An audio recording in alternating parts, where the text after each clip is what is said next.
Wake that ass up. Early in the morning. The Breakfast Club. Morning, everybody. It's DJ MV, Angela Yee, Charlamagne the Guy. We are the Breakfast Club. We got a special guest in the building. Yes, indeed. Attorney General Eric Holder. Eric Holder, welcome, sir. What's happening, my people? Welcome back. I'm glad Right. to see you. You started a great group, the redistricting group, right? Yep, National Democratic Redistricting Committee. For redistricting after the 2020 census. It's a hard word to say. Redistricting. What am I saying? Not ridiculous. Redistricting. Yeah. No king. Redistricting. Redistrict. What is it? We got it. We call it the What kind of drink is NDRC. it? NDRC. There you go. What does that stand for, though? National Democratic Redistricting Committee. Redistricting. There you go. Okay. There you go. What is that and why You is know, it we wasted important? 5 minutes on that, man. Hey, You know, man. just trying to get the name straight. We got to it. They'll never forget it now. All right, here we go. What does that mean, though? And why is that important? Every 10 years after the census, which happens every 10 years, the United States goes into a period of redistricting where we draw new legislative districts for the states and also for our congressional seats. 2011, the Republicans really went to town and gerrymandered the redistricting process so that they ended up with more seats than they deserved on the basis of the number of votes they got. And so in 2021, we want to make sure that Democrats are at the table and that we have a fair process. People are scared to fill out the census. Yeah, people are afraid, and I understand that given what the Trump administration has done to try to create that climate of fear in the Hispanic community especially. And one of the things we have to do is encourage people to Right. make sure that they raise their hands, that they get voted, because to have a fair redistricting process in 2021, you've got to have a fair census in 2020. So they shouldn't be scared. Shouldn't be scared. No, I can understand the level of fear and the concern that people have, but the stakes are too high to simply not participate in the census. The census is the basis for determining how $900 billion in federal aid is distributed to the states, and also, again, how the redistricting is done, and how that is how political power is decided to be distributed over the course of the next decade. Didn't they try to make a law where you had to say one of the questions would be, are you a legal immigrant? Right. Yeah. And Question- then that got shot down. Yeah, the question is whether or not you are a citizen. They wanted to include a citizenship question, which hasn't been included on the long form of the census since 1950. We filed a lawsuit, the NDRC filed a lawsuit that we won, and the Trump administration ultimately backed down. And so the citizenship question will not be included on the census. Does Trump has access to this if need be, though? Well, the Census Bureau will have access to the information, and it's actually typically, historically, it's really held that information and jealously guarded the information. There are protocols in place, for instance, so that the FBI doesn't get access to that information. Okay. Now, these are the norms. And now what happens? We're not in the norms anymore. Well, exactly. So what happens with this administration, what they'll try to do with it, I have to be honest with people. We'll try to do all that we can to make sure that some of those norms are followed, but we have to be wary. You know, with all this talk about the Russians interfering in our elections and voter suppression and Mitch McConnell blocking an election security bill, why are people acting like election security is no big deal? Like, why aren't people raising more hell about that? Well, I have been. I've been out there. This is what I've been doing since I left the Department of Justice, talking about the need for election security, to make sure that people have the right to vote, that we stop voter suppression, that we make sure that people from off our shores, outside our shores, don't have an ability to influence our elections. There's a whole range of things that we need to focus on. I mean, the House passed a bill that would distribute about, I think, $250 million to the states to allow the states to get ready for what the Russians are going to try to do. Mitch McConnell bottled up Shot that it bill down. until he just said, I guess last week or so, after he was called Moscow Mitch, which apparently really got to him, he's now authorized the distribution of that money. Democrats are on the case, but Not on the debate stage. Cory, like in the last few debates, Cory Booker was like the only person who even mentioned it, even remotely. Well, I don't. Part of the problem with assessing people's what they talk about in these debates, the questions that they get asked. And, You can't just bring it up out of nowhere. And one of the things, we've had, I don't know, 3-4 debates, whatever it is. No one's asked anybody anything about gerrymandering, about redistricting, about voting issues. I know That's my point. I know about the health care plans now. I got it. I know where people stand on health care. I don't need to hear that anymore. Let's talk about some other things. Like you got Stacey Abrams with the Fair Fight 2020. Right. What Stacey- you're doing. Right. But I just feel like it should be louder. Like to me, I feel like our democracy is damn near dead until we fix that. I mean, our democracy is at stake, and people need to understand that. I mean, simply because we've had a democracy for 250 years or so doesn't mean it's always going to be there. The Russians are trying to do things to it. I would say that the Republicans are trying to undermine from within our democracy with gerrymandering, voter purges, voter suppression, and we've got to fight to save our our democracy. What do you say to people who are saying, "Oh, what's the point in voting if it's just going to be, voter suppression? It's just going to be people interfering with the election process and all of that." What do you tell people who say, "Well, my vote doesn't matter anyway"? Every vote counts, and we also have to understand that people died, people sacrificed, people committed themselves to a struggle to allow us to have the right to vote. John Lewis got his skull cracked on the Edmund Pettus Bridge so that people would be allowed to vote. 3 civil rights workers gave their lives in 1963 in Mississippi. Again, they were trying to register people to vote. We dishonor that legacy. We dishonor their work if we don't do the simple thing of voting. Now, it may mean that we're going to have to wait in line for 3-4 hours in districts where there are people of color, which is unfair, shouldn't happen. But I think to make sure that that doesn't happen the next time, we have to put in place people who will really value the right to vote. But there's a legacy. We have to honor the work, the commitment, the effort of people from many years ago. Do you feel that? I'm sorry, go ahead. I was going to say, do you recommend that people go vote early too, just to kind of make sure, in case there's any issues, you can smooth that out and know ahead of time? Angela, that's a really great point. I think that we should take advantage of those early voting periods that exist in different states. Vote as early as you can to make sure that your vote gets counted. You maybe minimize the amount of time that you're going to have to wait. But again, Republicans have tried to decrease the number of days that are available for early voting. Republicans want to make it more difficult to vote. They think that some Democrats are of the view that the more people vote, that's better for us. That's a defining issue, I think, for the parties. We think more people ought to vote. That'll help the Democratic Party. They want to restrict the number of people. They want to pick their voters. They want to decide who should actually be allowed to vote. A lot of Democrats that come up here, they say that the reason they don't tell the truth about what's happening with the election security bill is because they don't want to discourage voters from voting in 2020.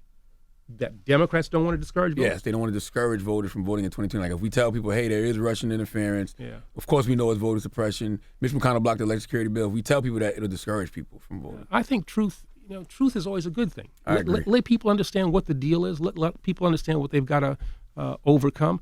I mean, the history of African Americans in this country shows that we're able to deal with truth and to overcome. So put it out there. Tell people what's out there, what they're going to be up against. We'll deal with it. Absolutely. You think voting in 2019, 2020, 2021, you think that's difficult? Well, yeah, maybe it might be a little inconvenient, but think about what Dr. King had to put up with, what John Lewis had to put up with. That's hard. Mm-hmm. Right. Thurgood Marshall going into a city in the South trying a case, and we had to get out of town before the sun went down. That's hard. Even when Obama won, it's because people came out in overwhelming numbers to vote. Right. Yeah. And I'm sure there was suppression at that time too. Sure, there were attempts to try to keep the count down, but young people came out, people of color came out. That's what we have to have in 2019, in 2020. Every presidential election is important. The election in 2020 is existential. I mean, this is one where we have to get everybody who's eligible to vote out there to cast a ballot. Donald Trump cannot get another 4 years. He's damaged our institutions, damaged the norms that we've had. He could destroy things with another 4 years. You think he'll wind up in jail, Donald Trump? That's interesting. I mean, I don't know. I think the case that put Michael Cohen in jail, he has been named as an unindicted co-conspirator, and so clearly he could be charged once he's out of office. That he would no longer have the ability to say, a sitting president can't be indicted. The question then ultimately would be whether or not the next attorney general, the next president, would make a decision that he should, in fact, be prosecuted. Gerald Ford made the decision that Nixon should not be and granted him a pardon. I think that same issue, that same question would confront, the next president. Should he be in jail? Yeah, would you like that? I think. Come on, Eric, don't be scared. No, I'm saying reflexively, emotionally, I'd say yes, but I have to think about what's the impact on the country. What would we do by putting Donald Trump on trial, potentially putting him in jail? Would that have a negative impact on just the nation that needs to heal after he's out of office? Since when does this country care about what happens to criminals? Well, the nation should care about the impact of our criminal justice system on individuals and what it does to them. Also, what the criminal justice system has done to communities of color, for instance. So I think it's a legitimate concern to figure out what is the impact of a particular prosecution or prosecution policy is going to be on individual communities and on the nation as a whole. Let me ask you a question. Out of all Trump's impeachable offenses, which one could President Obama have gotten away with? None. Exactly. None. They'd be trying to prosecute They him. were going to put him in jail. Jail. They were going to put him in jail for wearing a tan suit. That's Remember what I'm that? saying. You know, So why are we having any empathy for Donald Trump? If Donald Trump wasn't the president and he was just a regular citizen, would he be going to jail? Forget if he's a regular citizen. If you said that Obama was about to go to jail for a tan I suit, was only I know kidding. you was joking, but I'm Yeah. saying. But you said he couldn't I get don't away think with none I of don't those think there's a offenses. federal statute that says you can't wear a tan suit. I know, but you know he couldn't have got away with any of those offenses. No. Well, he couldn't have gotten away with it. They certainly would have held hearings and all that stuff. Whether they ultimately would have prosecuted him, again, I don't know. I don't know. It's a tough question. It's again, as I said, reflexively, instinctively, I'd say, yeah, Put him under the jail. Yeah, given all the stuff that he's done. But I think, at some point, some policymaker, some decision maker is going to have to step back and say, do we really want to do this? I mean, now he should be held accountable, and that's I'm always a person who says that there's, individuals should be held accountable for their actions, and he certainly ought to be held accountable for all that he has, all that he's done. Has he ever reached out to you at all? Trump? Yes. No, he's talked about me though. He keeps saying, like he says, where's my Roy Cohn? I want an attorney general like Holder was to Obama. He protected Obama. None of which is true. Well, he's found his guy. Yeah, now. William Barr. He's found his guy now. Barr's doing his best he can to try to protect him. What is acting Attorney General William Barr doing wrong? How much time do we have? Go ahead, my brother. He is. He's broken through those norms, that we talked about. He's too close to the president. There has to be a wall between the Justice Department and the White House. And the question is how tall that wall needs to be. But Barr has done things that are inconsistent with what I think an attorney general ought to be doing. In his testimony, it's pretty clear that he's been talking to the White House about things. You remember that interaction that he had with Kamala Harris, where she said, "Does anybody suggest to you that should you interfere? You interfere or start a prosecution?" And he had a hard time just answering, that question, which I thought was pretty telling. And so he's been an interesting attorney general. What did you think when you read the transcript between Donald Trump and the Ukrainian president? It was disturbing. The notion that the president would reach out to a foreign leader and ask for information, help in getting information on somebody who was a potential political rival. Again, inconsistent with what we do in the United States. Breaks norms at a minimum, potentially breaks statutes, at its worst. And so it's very disturbing. Now, it'll be interesting to see how that investigation proceeds, who ultimately is involved in it. Trump says it's fake. He said the transcript that Representative Adam Schiff read yesterday in front of Congress is fraudulent, and Adam needs to step down for reading a fraudulent transcript in front of Congress. I mean, how do you deal with something like that? He has nothing to lose, I guess. I mean, there's a theory that if you tell the big lie and you tell enough big lies, people will think it's so ridiculous.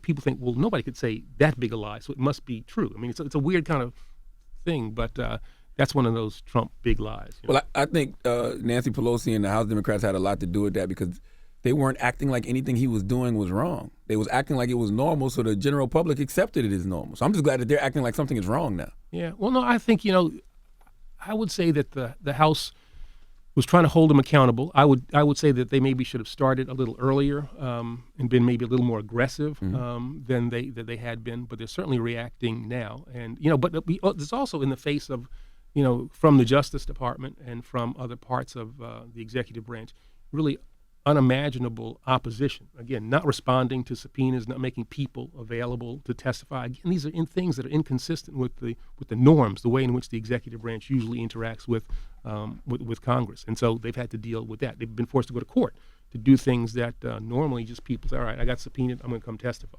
Get subpoenaed now, Justice Department tells people, don't show up. Word. Now, do you think Donald Trump will be reelected? No. I really don't think that he will be. I think it's going to be a fight. I mean, I think, he, I'm not a poker guy, but what's the thing he drew a straight, he drew I don't know, whatever. I'm not a poker guy. Yeah, not a poker guy. Sorry. Yeah, there was some poker. description about he did something in poker that's almost impossible to do, which is to win by winning in 3 states, 77,000 votes. didn't win the Electoral College, I will guarantee this: the Democratic nominee for president will get more of the popular vote than Donald Trump. Well, Hillary did that too. Right. The only way he wins is to win in the Electoral College, and I don't say it's a guarantee that we'll win the Electoral College, but I'm pretty certain that we will. I don't think that the American people, we're going to have an energized Democratic base. I think young people, people of color, the Obama coalition, I think will reassert itself, and I think the majority of the American people will reject that which Trump has stood for these past 4 years. You think Joe Biden is the best bet for Democrats in 2020? Well, I think we got a bunch of good candidates. I think he'd be good. I think other people who are running would be good. Like who? Well, I like Kamala. I like Corey. I like Amy. I like all of them. I think any one of these Democrats is better than Trump. Right. Of that there's no question. And I like their programs. I think they'll be more honorable. They'll be people of integrity in a way that he has not been. So I think that's not saying much when the bar is Donald Trump, though. No, I think, again, we'll get back to norms. Yeah. We'll have presidents. We'll have a new president who would conduct himself or herself in the way that we'd expect presidents to do. The way Barack Obama did, Do you think it's time to get rid of the Electoral College? Absolutely. There's no reason to have an electoral college. I mean, we're the only industrialized nation, the only advanced democracy that elects people in that way. The vote ought to be simply who gets the greatest number of votes, not like who wins the greatest number of states. Why isn't that really something that people are pushing for? Because I feel like that should be a big deal, especially considering the last election. Well, people actually are. There's this thing called, you have to amend the Constitution if you wanted to do it that way. But there's also this effort called the Interstate Compact to do away with it. So what would happen is that the states would cast their electoral votes not for who won the state, but who had the greatest number of national popular votes. And in that way, you would ultimately do away with the Electoral College. And I think so far, you've got states that total about 196 electoral votes. You need to get states that total 270 votes. And then that would, although the Electoral College would still be there, it would no longer be in effect. Let me ask you a question about some of these candidates, E.G. Holder. Why should black people trust Joe Biden? And the reason I say that is because, you look at the 88 crack laws and the 94 crime bill, and you listen to the things he said about Barack Obama being the first mainstream African-American that's bright, articulate, and clean. Like, why should we trust him other than the fact he was Obama's vice president for 8 years? Well, I mean, there are things that he's got to certainly explain in his record, but I think you've got to look at the entirety of his career and make a determination about whether or not you think that he would be a president who would have the backs of communities of color. I tend to think that he would. I've known Joe Biden for 20 years or so. I've served with him when he was vice president. And I think that in spite of all the things that you've talked about, which again are legitimate concerns and things he has to explain, I think that he would be a person committed to civil rights and committed to the interests of people in the African-American community, Hispanic community, in a way that, the president he served with, in the way that Barack Obama was. He won't even admit that the 94 crime bill was wrong, though, that it caused mass incarceration. Well, I'd say the 94 crime bill didn't cause mass incarceration. It certainly, there's an argument you can make that it certainly accelerated it because it had those provisions that help states build prisons. There also was some good preventive measures in the 94 crime bill that people, I think, too often don't talk about. But I think as a society, we were in a different place in 94, where crime was a top 3 issue. We reacted wrongly to the way in which we should deal with crime. We didn't focus enough on the things that caused people to be involved in crime.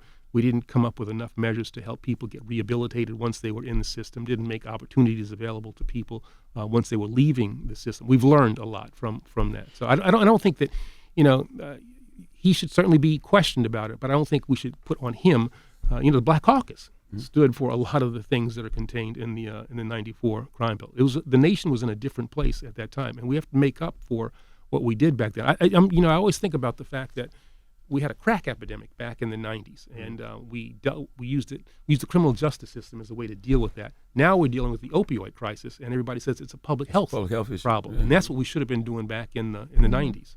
You must have started a Chappelle special. There we go. You did?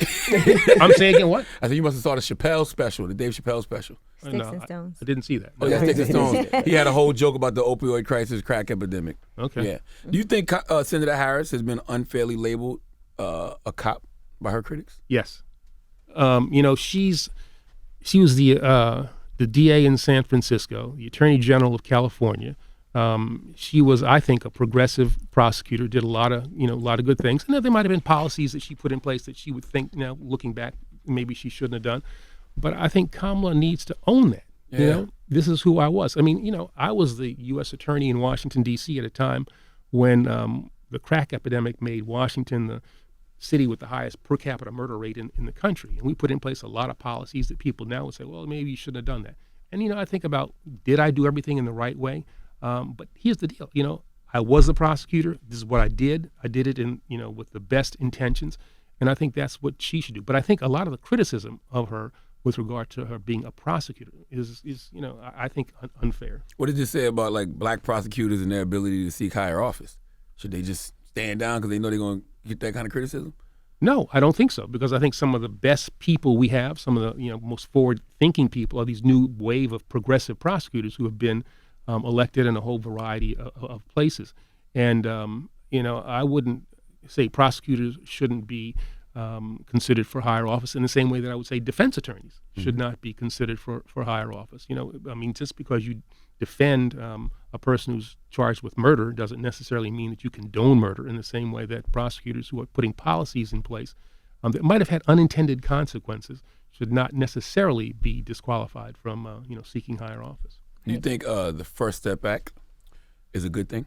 Yeah, I think it's a good thing, but it is, as was labeled, a first step. First step, yeah. There's a whole lot more that needs to be done. I think people need to understand also that that may be one of the few things that I would agree with the Trump administration, but that's only, you know, you have to also look at the context. When Sessions came in as Attorney General, he reversed a lot of the things that I did as AG, a lot of the things that the Obama administration stood for, and tried to take us back to those, you know, the war on drugs years. So the First Step Act was good, but it needs to have, what's the second act? You know, what are we going to do more in terms of reforming our criminal justice system, our criminal justice policies? A lot of people love to say President Obama did nothing for criminal justice reform, you know, prison reform, but he wasn't allowed to in a lot of cases, right?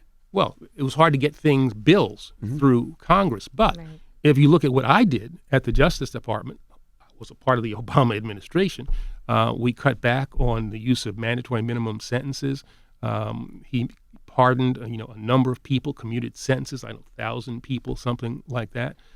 We had a much more enlightened policy with regard to criminal justice, and we ended up with an administration that reduced crime, first administration in 40 years that reduced crime and reduced the federal prison population at the same time. And you know, I think we can just point to the numbers and say that I think we did things in a different way. We did things in a better way, in a more progressive way. Did you face a lot of racism being the first black person in your position as Attorney General? I certainly faced a lot of, you know, political heat, took a lot of political heat. And I was wondering in the back of my mind how much of that was a function of race and how much of it was just that I was this kind of, you know, loudmouth guy from New York, you know. The vehemence with which people opposed Barack Obama and Eric Holder, I try to wrestle with that. How much of that was race? How much of that was just politics? They saw in him change. They also saw in him, I think, the future. And he's very disconcerting to think that, you know, this guy represents what America is about to become, and it means that we are not going to have power in the way that we did. So I'm not sure. I'm not sure how much it was racially based and how much it was simply. You could feel it though. It definitely was a lot of race based. Oh yeah. Now there's certain I mean, when I was in I guess listening to Barack, I guess it was a State of the Union address, and that guy stood up and said, you know, you lie, and I said to myself, well, no, wait a minute. Now, if he were a white man giving a State of the Union address, would a congressman have the guts to stand up and say you lie? Absolutely. At some level, that guy had. You know, I don't know, was subconscious, unconscious, whatever. There was a racial thing going on there in that man's mind. And you still haven't changed your mind about possibly running, huh? It's a little late in the game. Late for that, my guy. I mean, it's not really. Didn't what's the name just announced a couple of weeks ago? Tom Steyer. Yeah. Well, you know, I mean, we started a writing campaign. You know, I mean, I need 150,000 people, and you got to have so many. I think you could get it easily. I don't know about that. You wouldn't run. Even for the next one? 2024? 2024, you wouldn't run? I don't know. I mean, the last time I was here, I promised you guys that if I made an announcement, I would be here. So, you know. That's why I thought Oh, you you were here to make an announcement? You got an announcement to make? I'm just hanging with you guys today. That's all. It's just a Friday in New York. That's all. Let's talk Eric Garner a little bit. Yeah. R.I.P. to him. And the officer who killed him was Daniel Pantaleo. He was fired. Pantaleo. He was fired but not prosecuted. And I was told that you told the family you wouldn't let the case go to the next administration. Yeah. Is that true? Yeah. I mean, the case was really at the beginning stages when I was Attorney General. And I think it's disheartening to me to see the way in which that case played out. It took too long to resolve. Should have been resolved during the Obama years, I think. The Civil Rights Division clearly wanted to prosecute that case. I think the prosecutors up here in Brooklyn perhaps didn't want to proceed. Seemed to me that there was a basis for that case to proceed. Civil rights attorneys should have been allowed to prosecute the case. That's one of the places that I think that this administration and Barr made a wrong determination. I mean, everybody saw the tape, and at a minimum, a jury should have had the ability to consider all the evidence and make a determination as to whether or not Pantaleo should have been held criminally responsible. There was nothing y'all could have done? Well, when I was there as AG, I mean, the case just wasn't formed. It wasn't at a place where we could make a decision. Now, I think, as I said, just to be frank, I think it could have been resolved during the Obama years. I think, but for whatever reason, it was not. It should have been. Did you feel like y'all fell asleep at the wheel because y'all thought Hillary was going to be the next president? So you thought, okay, if we don't handle it, then the next administration will. But you didn't think the next administration would be this administration. I don't know. I don't know exactly what happened within the Justice Department and why a decision wasn't made. But I think there was certainly sufficient amounts of time for a decision to be made. It shouldn't have been left for the next administration. What Democratic candidate has the best criminal justice reform plan, you think? Ooh, that's an interesting question. I worked with Cory Booker on the things that we did during the Obama years. I think Mayor Pete has certainly talked about these things. I think Kamala's talked about them. I think Joe Biden said some good things as well. I'm sure Elizabeth Warren has a plan. She has a plan for everything. I don't know about Bernie Sanders. I don't want to be unfair to him. I just don't know where he stands on those issues. But I think everybody has shown, an appropriate sensitivity to those issues. And I would guess that the next Democratic president would make a primary thing that he or she would focus on, criminal justice reform. I think that would be absolutely necessary. And what is an impeachment inquiry? And what should people expect from this process? I mean, for impeachment inquiry for dummies, go. The House will investigate. They have 6 committees that are investigating the administration on a number of fronts. The Judiciary Committee ultimately will have to decide whether or not articles of impeachment, kind of like an indictment, should be considered by the full House of Representatives. They then vote. All you need is a majority vote, and if you get over 218 votes for impeachment, then that impeachment, which serves as an indictment, goes to the Senate, where the trial actually occurs, and you have to get 2/3 of the Senate to vote to convict the president before he can be removed from office. We've had 2 other presidents who have been impeached, neither of whom were actually convicted, Andrew Johnson and Bill Clinton. And Nixon never actually was impeached. He stepped down before he could be impeached. So it's a difficult process. The founders. How long does it take? I heard it takes a couple of years. No, my guess would be this is going to be something that's going to be relatively quick. The speaker has said that she is going to focus only on what we've been hearing about these last couple of days, which is the whole question of Ukraine and the Trump interactions there. So you could get some. She says she wants to get something done by the end of the year. So do you think this is overshadowing everything else we need to be focusing on too, as far as moving forward and being progressive and the Democratic nominees?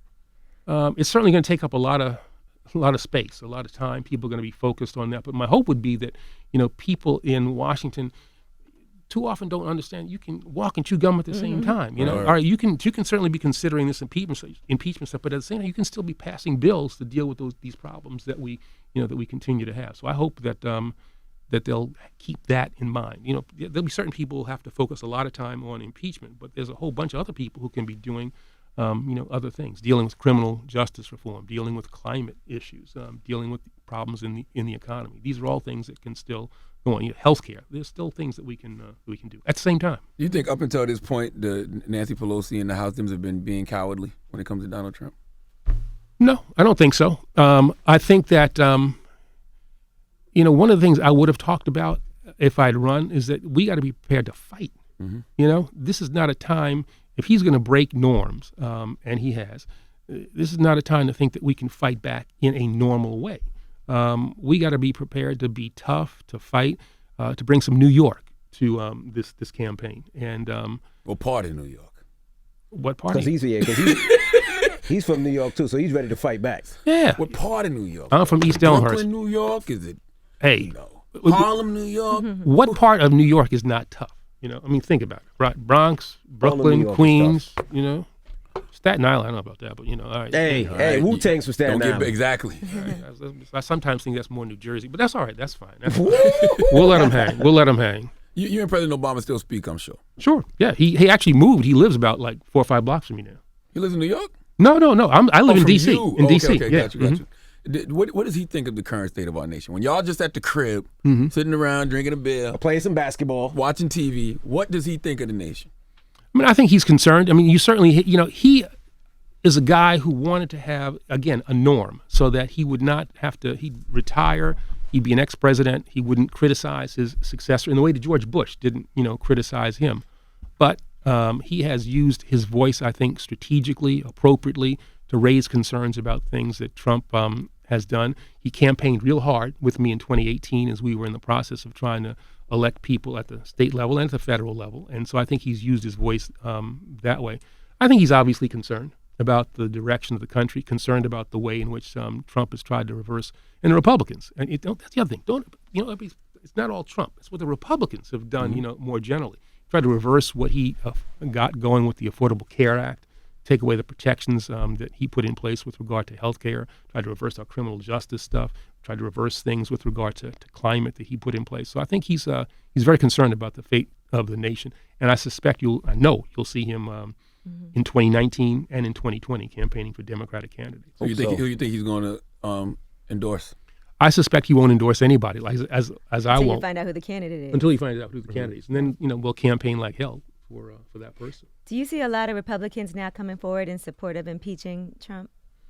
My guess would be that as time goes on, you're going to see more people, more Republicans, making determinations saying, well, this guy will imperil my reelection. And therefore, I'm going to try to distance myself from him and maybe support, articles of impeachment. Mitt Romney's already kind of making some noise in that way. My guess is that as more information comes out, more Republicans will pull away from him. Why does it seem like presidents are so scared of big business, whether it's giving them tax breaks, not taxing them at all, or it seems like the NRA has so much influence? Why are they so scared of big business?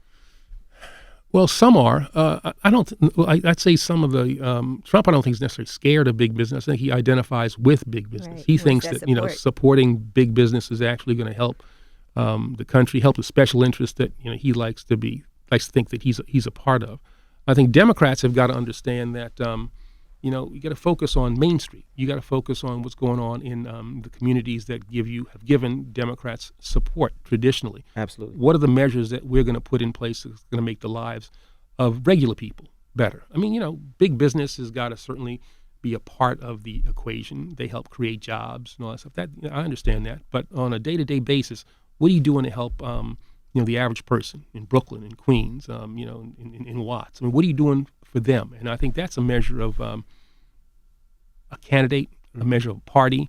And I think Democrats have generally done a better job of that than Republicans. Does it bother you when you ever Google your name and the other Eric Holder comes up that murdered Nipsey Hussle? Does that bother the ish out of you? Yeah. I remember the night that happened, my daughter sent me a text and said, "Wow, did you see who killed Nipsey Hussle? Got your name?" And I thought she was kidding, And I woke up the next day. It sucks. And now, I Google my name, and so all right, that's it's the other Eric Holder. It's the other guy. I like Nipsey. He's not even another Eric Holder. He's just something else. You got to say the other Eric Holder. All right, yeah. It's just a guy whose name who happened to be Eric Holder. Yeah, it's unfortunate. I mean, because Nipsey seemed to be a guy who was on the verge of, I think was already in the middle of doing some really positive things, and we need people like that. Right. We're looking now at the 25th anniversary of Ready to Die, and I think about Biggie, and as good as he was, the future that was denied him as a result of violence. Same thing with with Tupac. Now Nipsey Hussle. So it's sad. It's kind of sad to think about that. Do you follow everything that's going on in hip hop? You Like just you couldn't see talk about no West Coast rappers without mentioning Biggie, huh? You just had to He from New York, you just man. had Right. to bring in an Yeah, East right. Coast rapper. It's the 25th anniversary. 25th I said anniversary. Biggie It's a first big before I deal. talked about Tupac. You Yeah. know, That's right. Now, do you follow I everything give that's going respect on? to the West Coast guys, though. You know, I like Dre. I like those guys. Do you see what's happening with Tekashi 6ix9ine and him on the stand? Yeah. What do you think about that? What do you think about snitching? I'm just curious, Eric Holder. Well, You from New remember, York. remember, I'm a prosecutor now. So You know, he encourages it. you all call it snitching. I Please. call it a person who's Help. a cooperating witness. You know, Help. I call it help. You know, I call it thank you. I mean, so if the guy is trying to cut a deal to, lessen the amount of time he's going to spend in jail, and is going to hold people responsible for doing things that were antisocial and that, harm people, I think that's what You happens. know what side you're on, Eric Holder. Do you think he'll get jail time? More jail time, I should say, or do you think he'll get time served as much he was talking? I don't know. I mean, he'll get less jail time, I think, than he otherwise would have. Maybe he'll end up in the witness protection program. He said he's not doesn't doing wanna do that. What is that though? Did they really like move you to Wyoming? And They I move read- you. They move you to places, give you a new name, give you all kinds of But it's only like new- 2 years, right? And then I can't talk about it an awful lot, but I mean, the amount of time you spend there can be substantially greater than 2 years. okay, Do they I read pay a you? whole. You get a job. Because he can't work with the big 6ix9ine on his forehead. He can get that removed. Yeah, tattoo removal. I got all mine taken off. Did you? I had a Mike Tyson thing, But it's gone now. You don't see so they can change your whole identity and image and everything? no, but your image. But they can certainly give you, new birth certificate, new social security number, all kinds of stuff to make. And then do you have to still pay? Charlamagne, like if you owe, he looked like he's like, hey, I'm thinking. if you can I owe money, rat do you on? still have to pay? right now. If you have debt, do you still have to pay that money with the new social security number? Well, yeah, that's always there has been that issue. I mean, if you owe somebody $10,000 and then suddenly poof, you're gone. It's too bad. What does that person do? That's a good way to get out of student loan Word. Student loan forgiveness To change program. everything. That'd be great. Now, that's a thought now. Now, So all you students out there, join the Witness Protection Program. right. This is the Eric Holder You go ahead and Student snitch. Relief Program. Join the Witness Protection Program. Everybody's talking about canceling student debt. I got a new way of doing it. That's right. Just Join cooperate the with Witness the government. Protection I'm voting for you Program. right now, boy. There we go. There we go. Do you think the Democrats lack leadership? No, I think we got a lot of leaders. One of the things you got to understand is that the party out of power doesn't have a single person who is seen as the leader of that party. When Barack was the president, he was the leader of the Democratic Party in the way that Trump is now the leader of the Republican Party. And so when you're out of power, there's a whole bunch of people who are vying to be the leader. We have Nancy Pelosi, we have the candidates who are now running, we have Chuck Schumer in the Senate. So yeah, I think we've got a number of people who are leaders. But when we win the presidency in 2021, that president, will be considered the leader of the Democrats. 2020. Well, when the person gets sworn in 2021. You're convinced that the Democrats are going to win in 2020 because I'm not. I'm convinced, but I'm going to work like hell to make sure that it Right. happens. Until some election security bill gets passed, I'm not convinced. Yeah, it's going to be hard because the reality is that Republicans are going to cheat. Yes. They're going to try to, keep people away from the polls. They're going to move polling places. They're going to do a whole variety of things that when we had a Voting Rights Act that was intact and a Justice Department that was concerned about it, we could prevent a lot of this stuff. But we don't have those tools now. So we got to be prepared for a tough fight. But it's a fight that we could win. I think that's the thing. People shouldn't be so discouraged. Right. This is not a time for despair. This is a time for action. And I think if you keep that as the way in which you're going to conduct yourself, we can win this fight. But we Yeah, have it's to. not time to be like, lay down, forget it. I'm just not No, we voting. gotta fight. can't But win. We gotta fight. but like we talked about earlier, we have to make people aware of what they're up against. Absolutely. So an election security bill needs to be passed. Absolutely right. I think that's absolutely right. Looks like we're going to finally get one. Looks like McConnell's going to allow a vote in the Senate. I assume Trump will sign it. It's necessary. It should have been in place a long time ago. It should have been in place months and months ago. And if Trump doesn't want to leave the White House, because if he leaves the White House, he's probably going to end up in jail. So he's going to fight like hell to not leave the White House. That's interesting.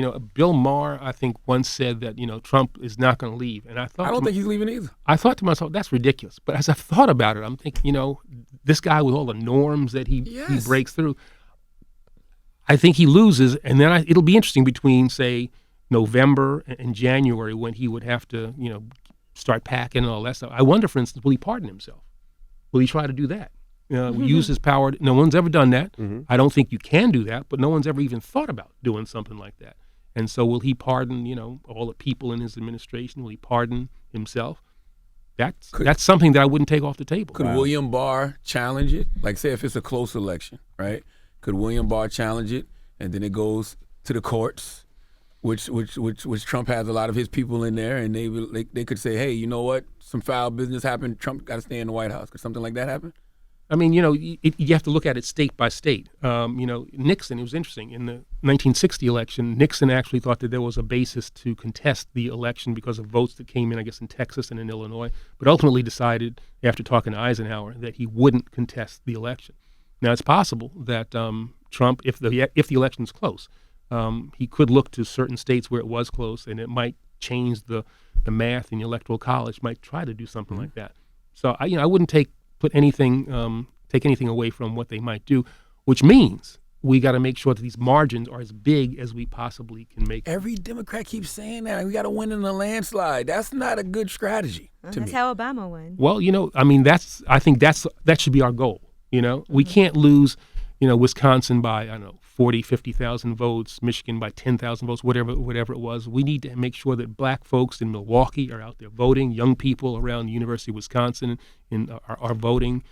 People in Detroit are voting. People in Philadelphia, Pittsburgh are voting. Those three states that gave Trump the presidency, we need to make sure that young people of color, the Obama coalition is out there and voting in big, big numbers. So the ghost of Obama has to win the 2020 election for It has to help. Well, the reality of Obama, we did it in 2008. We did it in 2012. We can do it again in 2020. This guy's added 150 federal judges. He's got William Barr.